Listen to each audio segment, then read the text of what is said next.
Hello, class. Today we have a very exciting day. We have a new book to read. This book is called Giraffes Can't Dance. It's about a giraffe named Gerald who's a little bit clumsy and gets made fun of by the other animals because he can't dance. Boys and girls, has there been a time in your life where you could not do something? What did you do? I want you to turn to your elbow partner and share with them. I now give them some time to share with their elbow partner. Great sharing, everyone. Now let's find out more about Gerald and what happens when he can't do something, but then he meets a very special friend.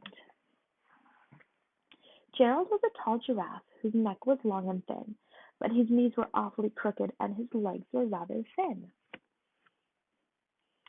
He was very good at standing still and munching shoots off trees, but when he tried to run around, he buckled at the knees. Now, every year in Africa, they hold the jungle dance, where every single animal turns up to skip and prance. And this year, when the day arrived, poor Gerald felt so sad, because when it came to dancing, he was really very bad. Boys and girls, why do you think Gerald feels sad he can't dance? Because everyone else can and he can't, that's right. The warthogs started waltzing and the rhinos rock and rolled. The lions danced a tango that was elegant and bold.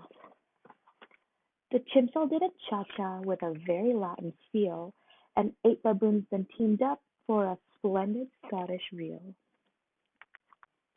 Gerald swallowed bravely as he walked toward the floor, but the lions saw him coming and they soon began to roar. "Hey, look at clumsy Gerald," the animals all sneered. "Giraffes can't dance, you silly fool. Oh, Gerald, you're so weird." Should the other animals be making fun of Gerald because he can't dance? No. How do you think that makes him feel? Sad. That's right. Gerald simply froze up. He was rooted to the spot. They're right, he thought. I'm useless. Oh, I feel like such a clot. So he crept off from the dance floor and he started walking home. He never felt so sad before, so sad and so alone. Then he found a little clearing and looked up at the sky. The moon can be so beautiful, he whispered with a sigh. Excuse me, coughed a cricket who'd seen Gerald earlier on, but sometimes when you're different, you just need a different song. Listen to the swaying grass and listen to the trees. To me, the sweetest music is those branches in the breeze. So imagine that lovely moon is playing just for you. Everything makes music if you really want it to. With that, the cricket smiled and picked up his violin. Then Gerald felt his body do the most amazing thing. His hooves started shuffling, making circles on the ground.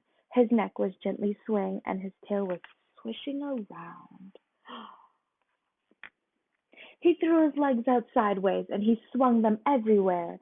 Then he did a backward somersault and leapt up in the air. Gerald felt so wonderful. His mouth was open wide. I'm dancing, yes, I'm dancing, Gerald cried. Then one by one each animal who'd been there at the dance arrived while Gerald boogied on and watched him quite entranced.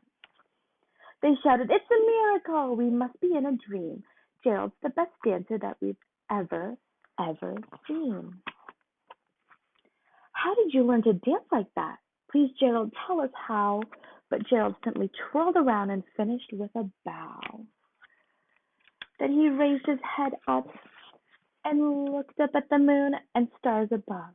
"We all can dance," he said, "when we find music that we love." Boys and girls, why do you think Gerald was able to dance now and not before? Because his friend helped him find music that he liked? Yeah, that's right. This is such a wonderful book, boys and girls, because it teaches us it's okay to be different and to do things your own way.